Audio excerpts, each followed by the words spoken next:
สบายดีสบายดีมื้อนี้มากินข้าวเด้อไปเด้อกินข้าวว่าอะไร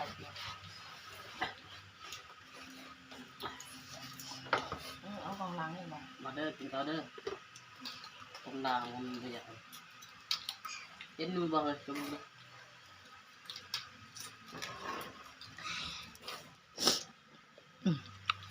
ฮะไปกินหน่อยนะ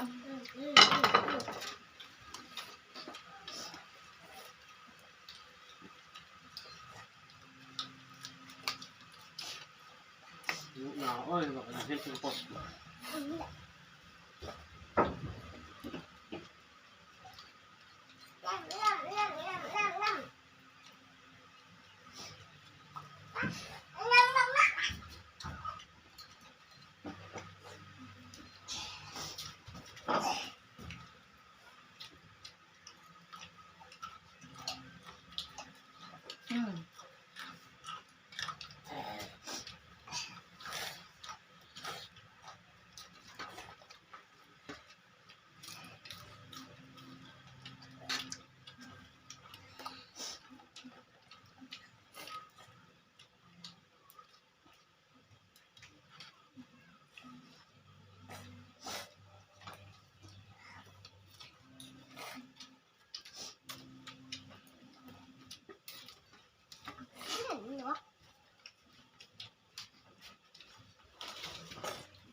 เห็นมั้ย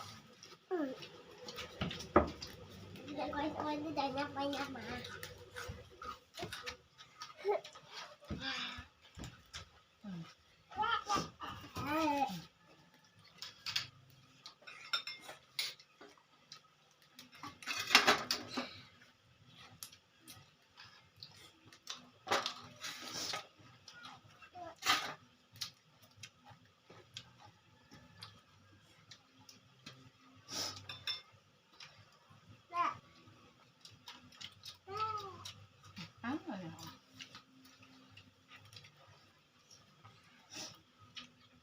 ถ้าเขามีสายอีกทีมั้งมั้งปากมั้ง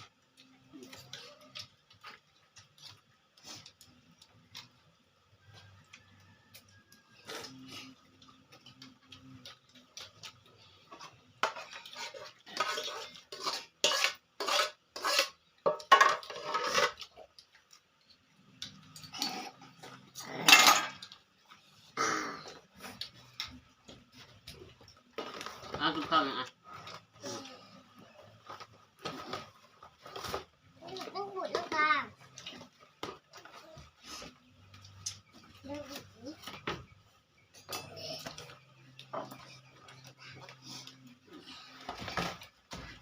หนูถามป้าไอ้ยังครูวะใช่นะติดลมบัดนะคอยเฮ็ดแล้วนะโฉมบ่กินก็กินนะคอยยังกระยาจะกินบ่หมดจะหน่อยฉันมีค่ะเจ้าเฮ็ดเพิ่นให้เลิศดอก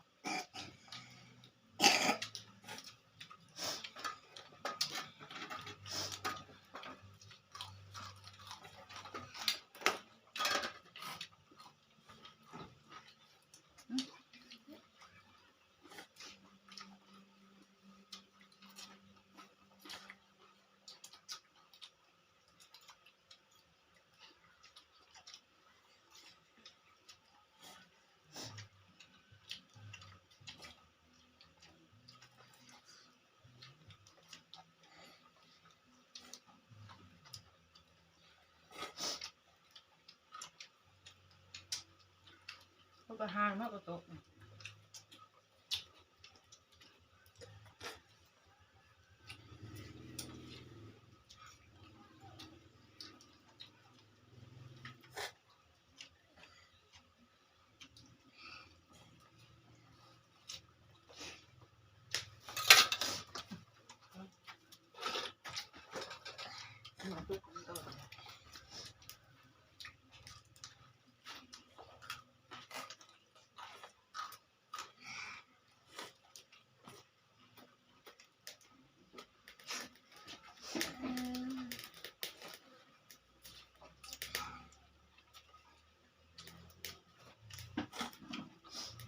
อยู่ลงเบิ่งไพ่เขาเลยเด้อ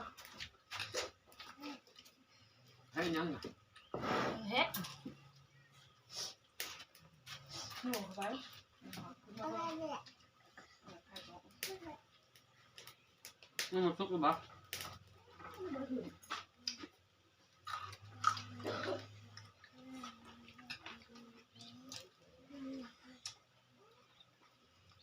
แล้วเฮ็ดไปแล้วเอามือไปแล้วมันดื้อเอาบ่วงนะบ่วง น้ำมันเราไปเล่นยังอาทิตย์เนาะ เอาบ่วงนี่เอาบ่วงนี่มาเอาให้น่ะ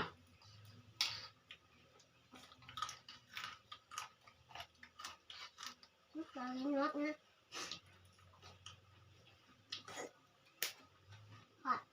เอาบ่วงนี่ โอ้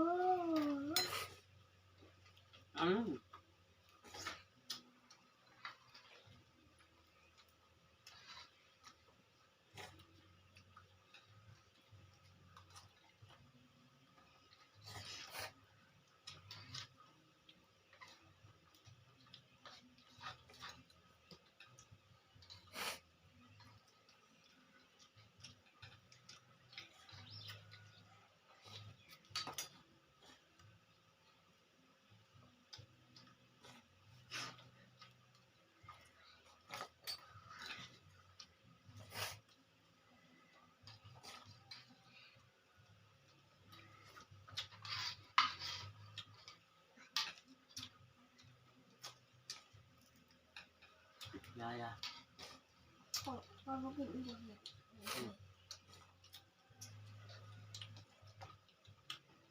ไปถึง